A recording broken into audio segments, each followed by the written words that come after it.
Well, here we are after our very fantastic lightning striking introduction. Hello, everyone. This is Gwenda, the fearless prophet of truth. It's been a little while since I've seen you. What have you been doing? And what have you been noticing in your neighbourhood, around the place?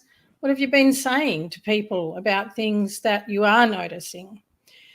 You know, when I was a child, I watched the Jetsons. Did you watch the Jetsons? Some of us did, some of us didn't.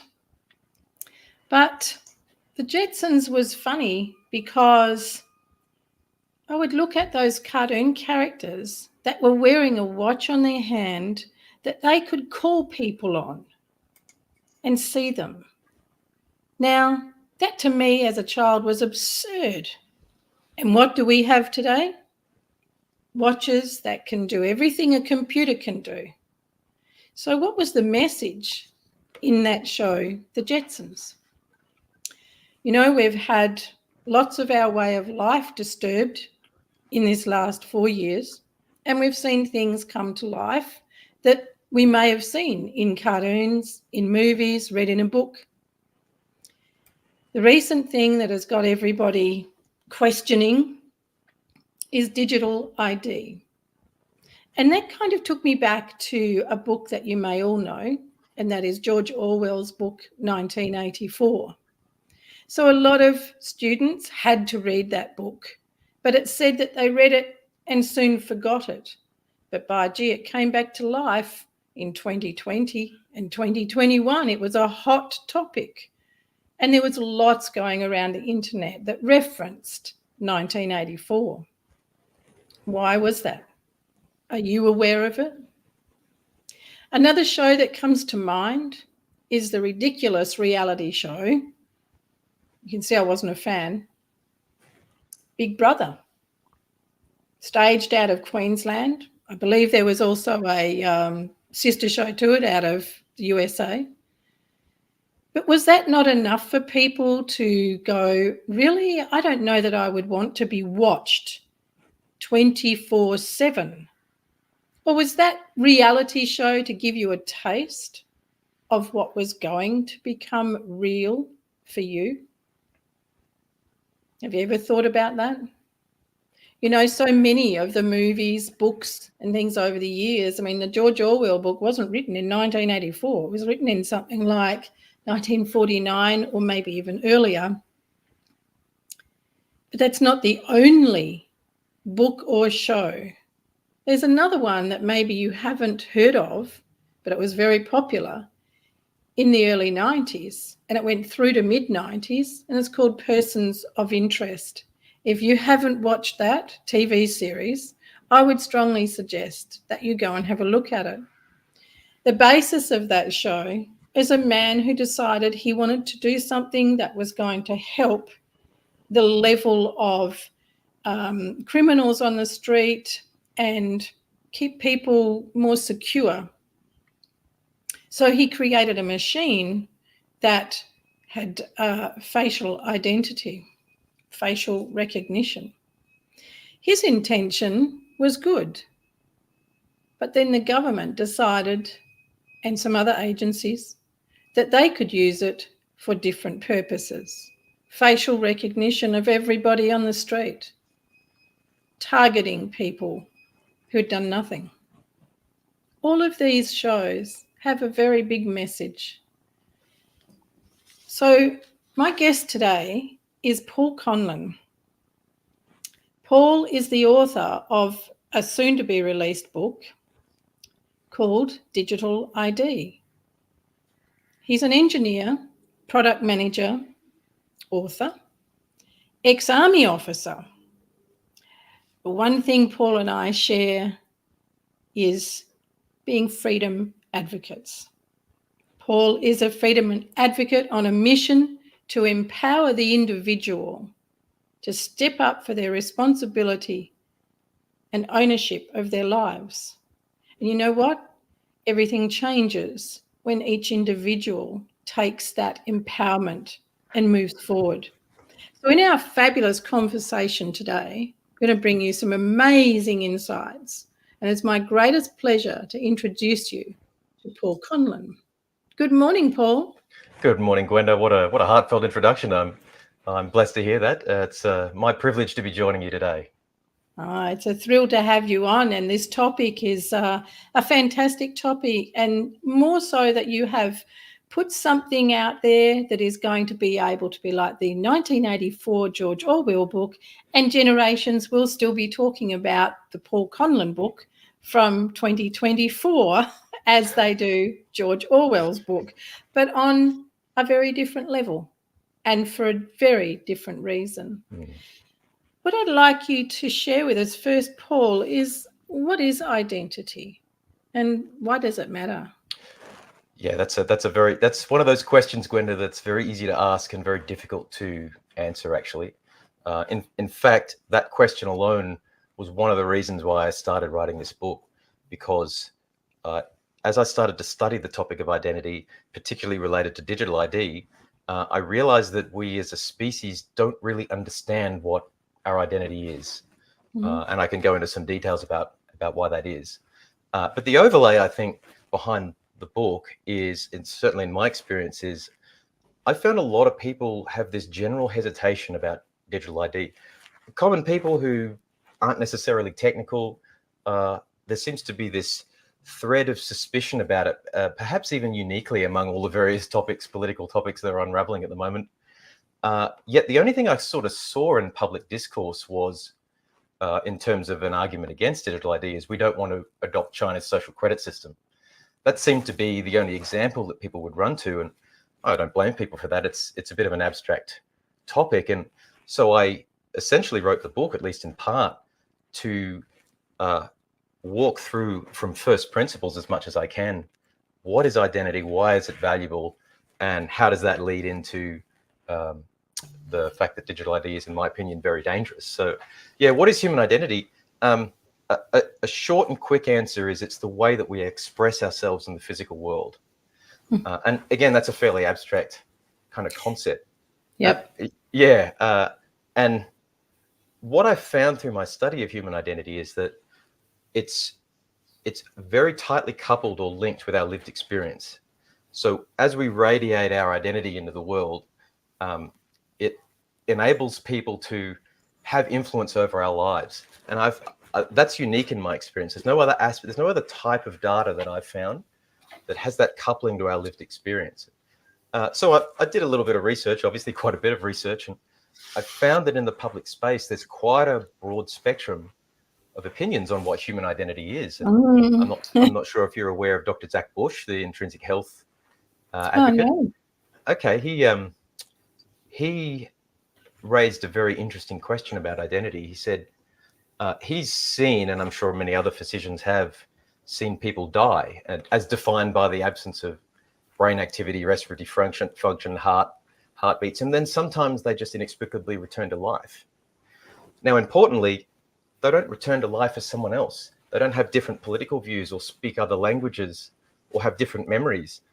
So where did those identity characteristics go during a period of death? That's a difficult question to answer. On the other side of the spectrum, you have people like entrepreneur Alex Hormozi, who specializes in putting people's characteristics into methods and processes for commercial gain. And he defines identity as nothing more than internal culture. So a set of behaviors or mannerisms exhibited by an individual in the same way you'd see culture in a business. And but I find that quite unsatisfying as well, because we're clearly not all walking chat GPT prompts. You know, there's free will in there somewhere. There's the human spirit. So my takeaway is that there's no clear answer to what identity is. And so we shouldn't be building safety critical systems on the exposure of our identity information, at least until we mature a little bit more as a species and understand what that is. The reason why it's important, as I mentioned before, is it is tightly coupled to our lived experience. And we see examples of this everywhere in life, actually. So take professional fighters. They will methodically study videos of their opponent's previous fights to look for certain tells, certain characteristics.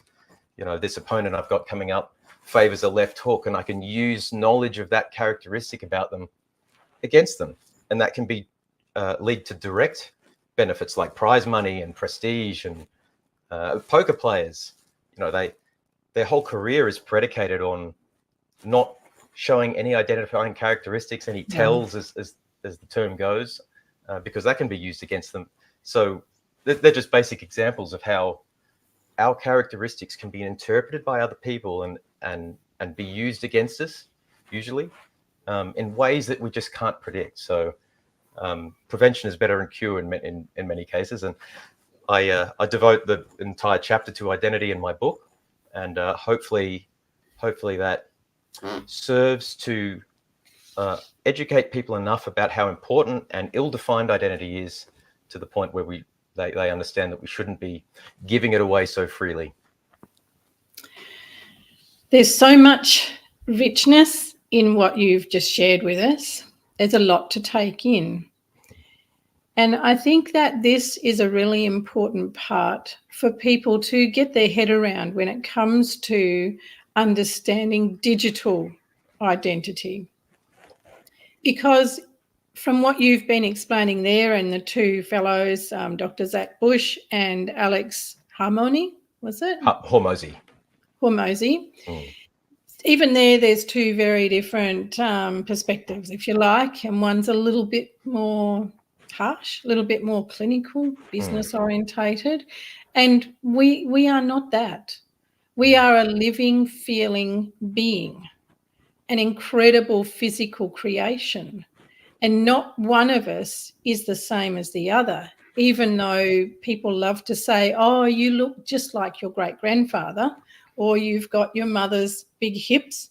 That does not define us, and yet people are willing to take that on as their identity. So already they separate themselves from themselves by willingly wanting to take on the identity of their grandparent or whoever.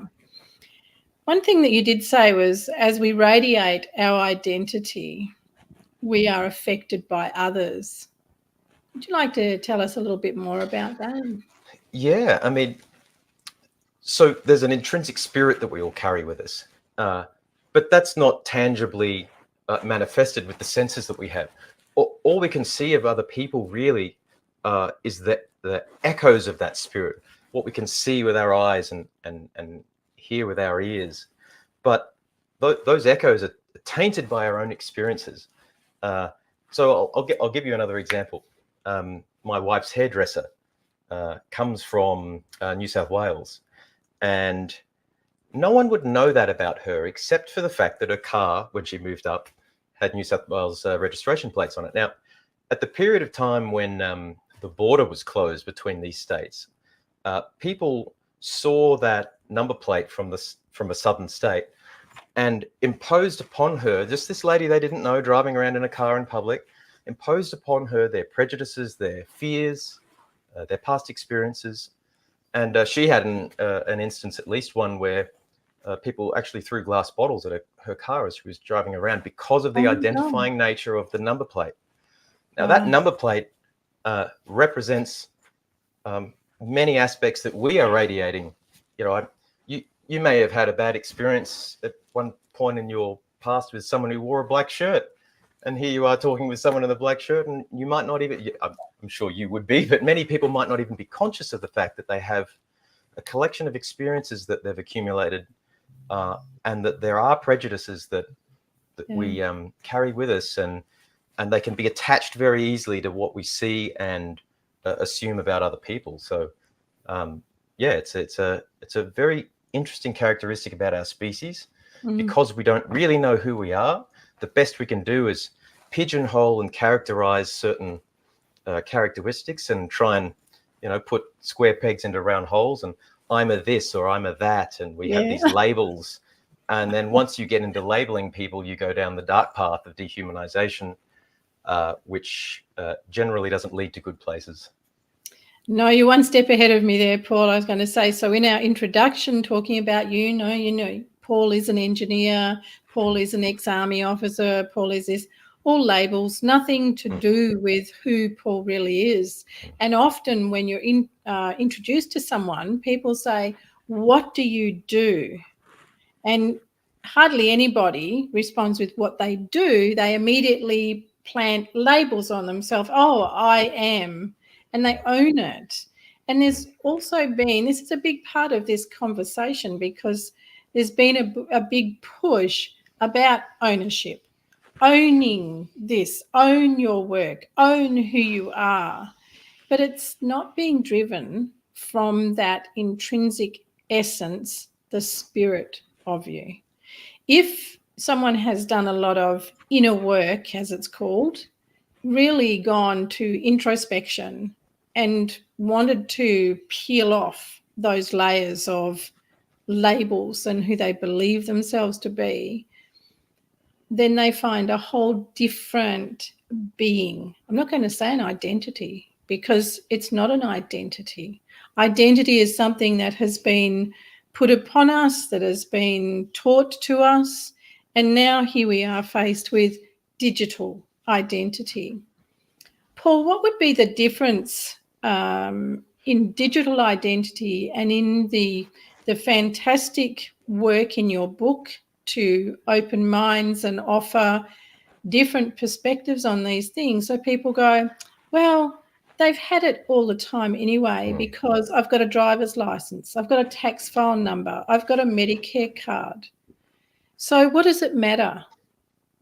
That's one of the go-to arguments, and I use that term very loosely because it's not an argument. It's I think a bit of a self-defense mechanism. But that I hope is explained throughout the course of my book. So these people are right, that the government and private corporations as well do hold a lot of information on us. Now, it requires a little bit of an understanding on how data works, but it is very important that data is siloed or firewalled. It is contained in a certain context that only has relevance within that context. So that the act of centralizing data, and by that I mean bringing all these different pieces of knowledge together in one place, itself is inherently dangerous. You don't even need to expand the amount of data that is out there on you without to represent much greater danger.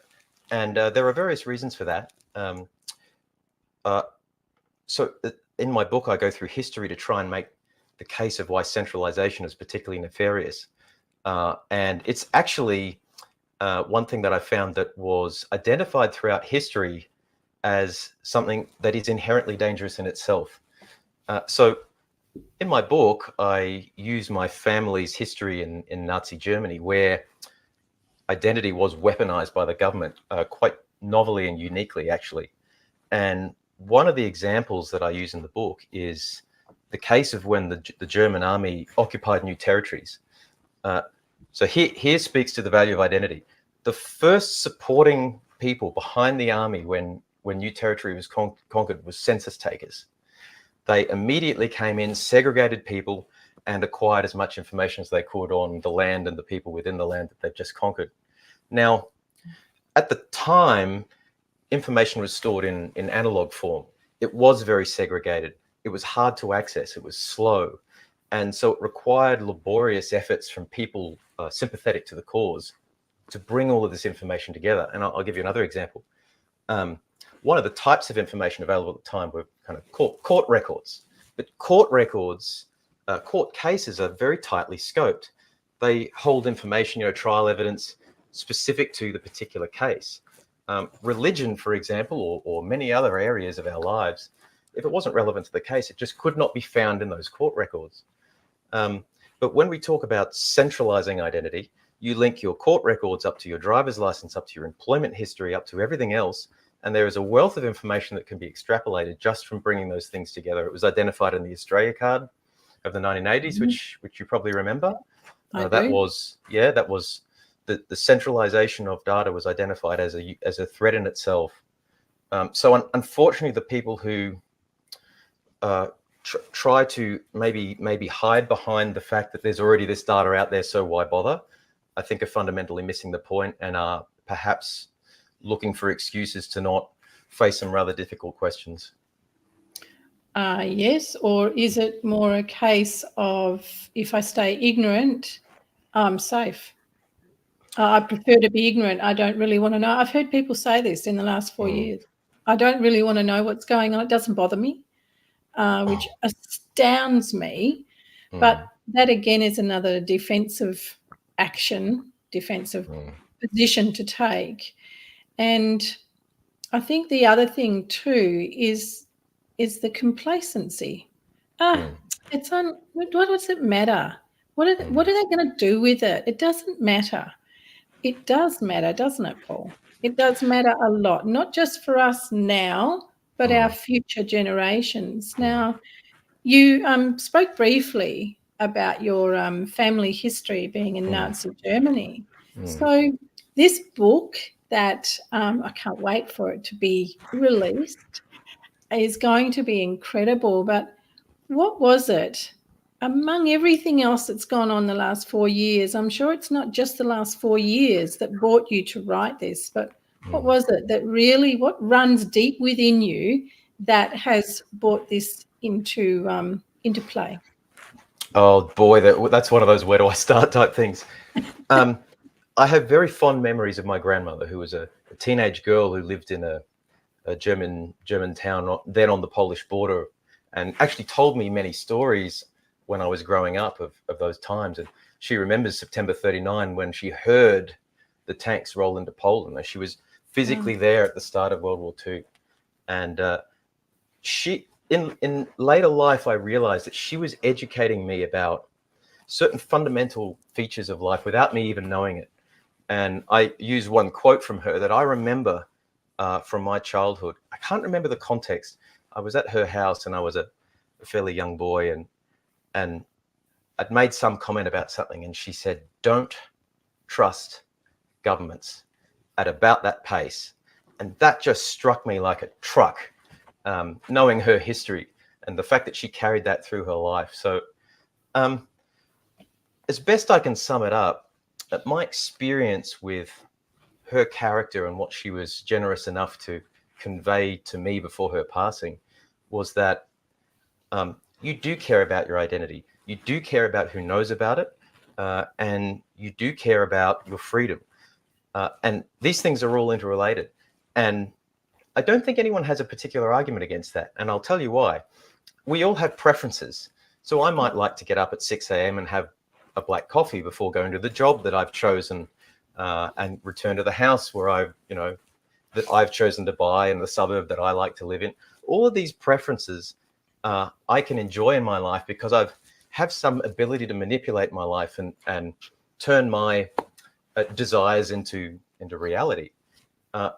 If you don't have individual freedom, none of that matters. And it doesn't matter what these preferences are. You might enjoy fishing with your friends on the weekend or streaming Netflix all weekend. So if you like anything at all, even being alive and eating your favorite food, then by default, you value your identity and your individual freedom. So again, I think it's unfortunately one of those kind of shortcut answers that people hide behind when they say, what does it matter? Because if you have any preference or desire to control any aspect of your life at all, and let's be honest, we all do, as exemplified by everyone who's felt the sting of tyranny in the past, then unfortunately you need to start caring now, because we are at a moment in history, I think, where complacency has become very costly and will continue to do so. And I also make the case too that, talking about ownership that you raised before, the freedoms that we do have now were not earned by us. They were earned by gallant men and women who lived and bled and died before us, and they were gifted to us. And, you might be able to argue that we're kind of on the trailing end of that gift, but this is not ours to give away. The liberties that we have now are not ours to give away. I think we have an obligation to pay them forward through whatever, by going through whatever difficulty we need to go through. Because when you think of gifting our children something substandard, something less than what we were gifted, that just leaves a pretty foul taste in my mouth as far as I'm concerned. And today's abnormal can very easily become tomorrow's normal. And particularly when you're talking about adding identification into areas of life that we don't expect it to be in, or where it isn't currently in at the moment. We've certainly seen examples of that in recent years. We can very easily envisage a future where children are completely comfortable and have normalized having to identify themselves to get on a bus or do anything kind of trivial that we wouldn't consider now. And they could only just dream and imagine of a time where you didn't have to identify yourself to some artificial authority to do anything at all, including getting up at 6 a.m. and having black coffee. So we do need to keep what is normal now normal into the future if we value it. And I think it's a story that's bigger than ourselves. Oh, very much, very much. But there's got to be those of us that bring awareness forward and a different perspective. I prefer it as better, different. One thing I want to add to what your grandmother said to you is during 2020, 2021, I was talking to an Italian gentleman, and he said to me the word government in Italy and how his grandmother and parents raised him. Government means govern your mental self. So government is to govern the mental state of the people, and they do it very well. When it comes to words you used, chosen, preference, it's my preference to live here, it's my choice to get up at 6 a.m. I really don't feel that people realise there won't be that. And the fact, do you really want to be watched everywhere you go? And the word, Paul, that has been used repeatedly since 2020 in particular is safe. We're keeping you safe. So the new facial recognition cameras we've got up are just to keep you safe. And this is another dodgem thing that I hear people saying, oh, isn't it great? And I say, what's great? And they say, well, I'm safe now. And I think, gosh, what happened? What happened to your unique self, your true self? What happened to you that you feel by being watched everywhere and having these facial recognition cameras up means you're safe? There's a lot to unpack there. I devote some time in the book to exactly that as well. If you are safe, you are not alive. Life is inherently and necessarily unsafe. Albert Camus put this quite well. The welfare of the people has always been the tool of tyrants, and it has the added advantage of giving the servants of tyranny a good conscience. And we saw this was a classic through the American Revolutionary War, where it was clearly identified, again, from the first-hand experiences of those who have experienced the sting of tyranny, that safety and freedom are incompatible. You end up having neither at all. And how do you define the word safe? What does that mean? And who has the power to define these terms? We're in quite a fluid legislative environment, I find at the moment, particularly when it comes around the topic of freedom of speech. Now, if we're going to build systems around one-word motivators, then we need to be very careful that we have complete freedom to debate what the definitions of terms are. And we just, I think, by any sort of reasonable metric, don't have that at the moment. So, and this is a classic debating thing as well, where often it's the definition of terms, and Socrates said the beginning of wisdom is the definition of terms. It's the definition of terms where you usually find the majority of conflicts. If you have an hour debate, you can devote 55 minutes to defining terms correctly, and usually the last 5 minutes just falls out quite naturally. But the problem is when someone uses a word safe or any word, what they're actually saying is they're replacing a complex set of experiences with one word that they happen to have internally associated with those experiences. Now, the other person who hears that word is relating it to their own sense of experiences. So they actually have completely different mental models participating in the same conversation. So it could not be a weaker case to use a word like that or a term like that that just feels nice. That's completely counter to being alive, as I mentioned before, to justify building such powerful systems. And I'm maybe going to be a little contentious here by saying I don't hate the government. I try not to hate anything. I find what we're experiencing now is just today's particular flavor or brand of a repeating theme, and that is the human species cannot deal with power. And most people understand that and even have lived experiences with it. So what we need to do, in my opinion, is to embrace that characteristic of humanity and not build systems or structures or societies that allow large imbalances of power between groups to unfold, because that will just, it just ends up in disaster every time. So it might be the government today, it might be anyone who has power, just it ends up being such a corruptive force. So I advocate in the book for moving towards a restructuring of society based on inherent reputation and smaller scale interactions where we can actually embrace humanity's characteristics rather than going with systems of aggregated power that time and time again have just ended in devastation. So and ended up, well, they fail, but they cost a lot along the way. They cost a lot to the essence of the human being, to that spirit that we talked about earlier. Free will is a favourite of mine. And you mentioned free will earlier. I am astounded at the number of people who are willing and so willingly prepared to hand over their free will. Without your free will, the true essence of you cannot survive, and you are no longer an incredible, unique human being.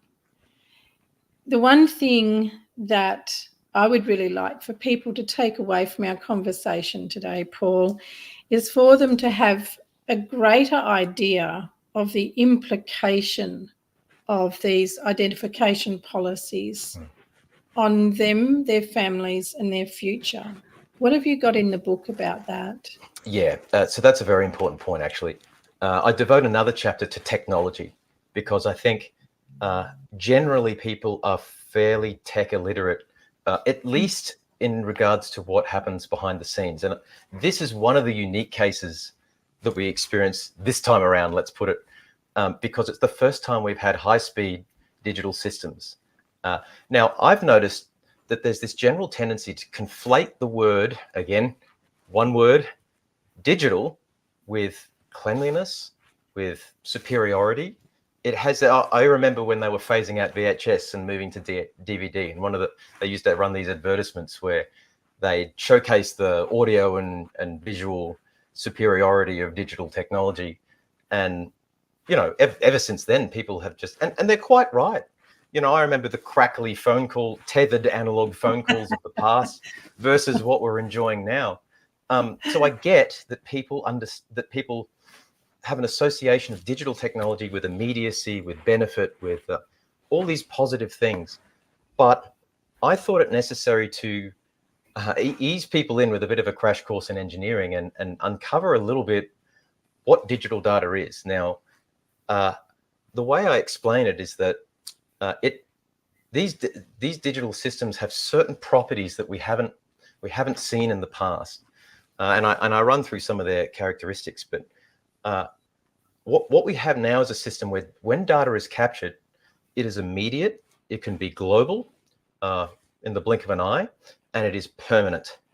So in days past, you know, if you lost an identity document, it was a piece of paper, it was a physical manifestation of information. You could lose it, or even if you didn't lose it, it would age with time. And in that regard, it had similarities with our own lifespan. You know, a physical document or some representation of our identity characteristics would age as we do. And, you know, once we die, what relevance is that identity document anymore? It's just a shadow of the human spirit that was. But today, there is high definition, immediate information available to goodness knows who, that will persist long after our lifespan. So digital data has the curious property of separating us from our experiences. And I explain a little bit why that is in the book, but it separates us in space and time from our data. And I'll give you a little example. We think that this conversation, or the conversations we have on our digital mobile phones, are sequential. You know, I say a few words and they go through in that order, and you hear them. But what's happening behind the scenes is interlacing or interweaving. So the system will actually break up my words. Of course, this is infinitesimally small, you can't notice it. And it will send little bits of the latter part of the word before the former part of the word. It'll mix them up. And this is just one example of how digital data can be manipulated in ways that we don't understand with our physical senses. It's called burst error correction. It means that if you have a dropout in the line, you don't lose a continuous chunk. It'll be such a small bit that's kind of out of sequence. When it's reassembled, you won't even know that it's dropped out.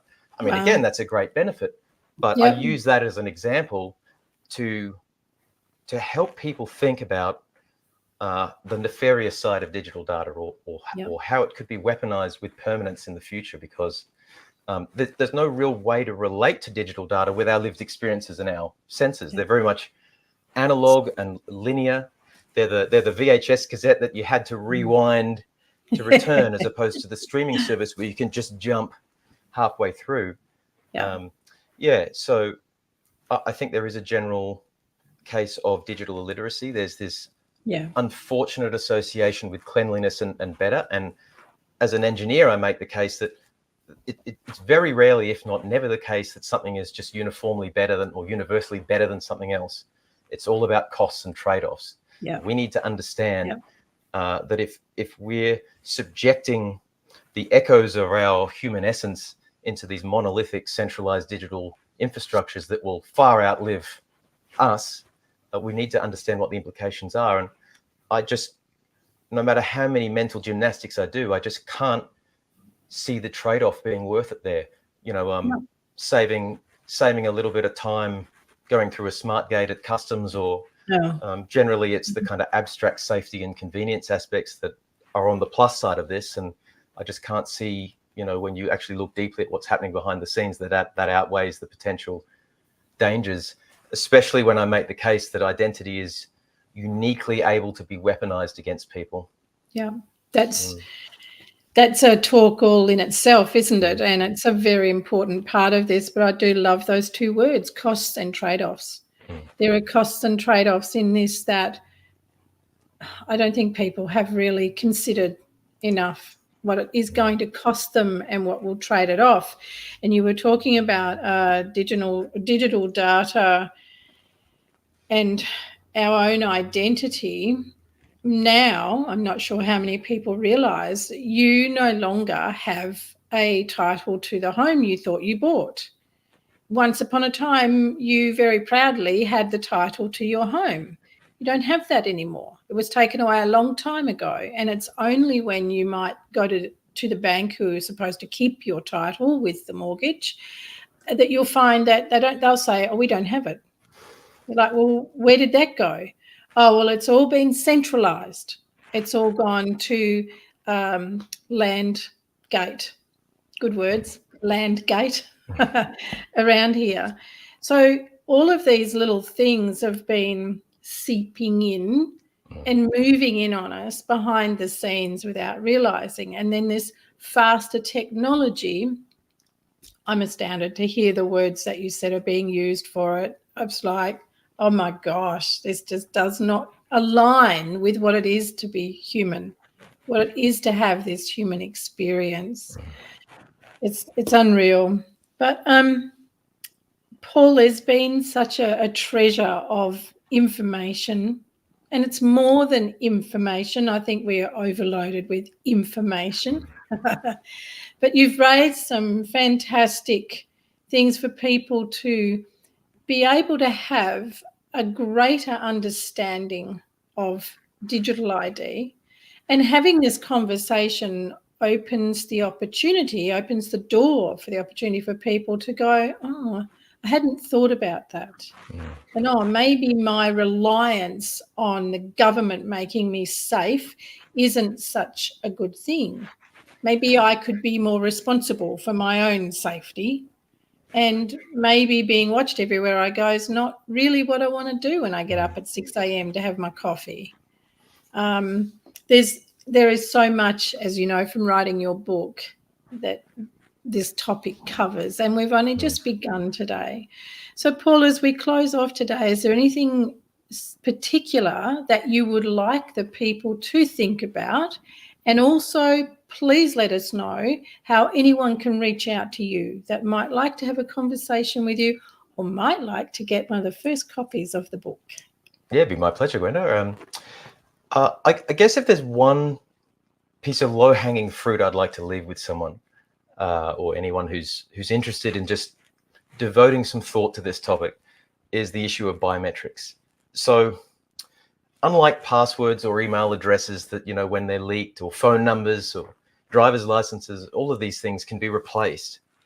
But whenever you digitize your biometrics, you use Face ID to unlock your phone or your fingerprints, these are immutable. That means they can't be changed. You're using your physical characteristics to unlock digital systems. I would steer well clear of that, would be my strong advice, because these things, travel with us on the arc of our life, and they're not easily changed when they're leaked. And the danger is when you have your biometrics, or any data, identifying data really, but particularly with biometrics and genetic information, you enable people to more easily apply their prejudices upon you.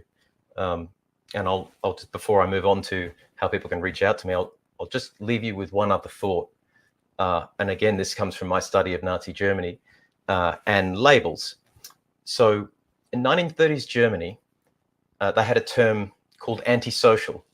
Now, I'm sure most people hear that term and say, well, why would we want antisocial people in our society? It'd be a good idea to improve that, wouldn't it?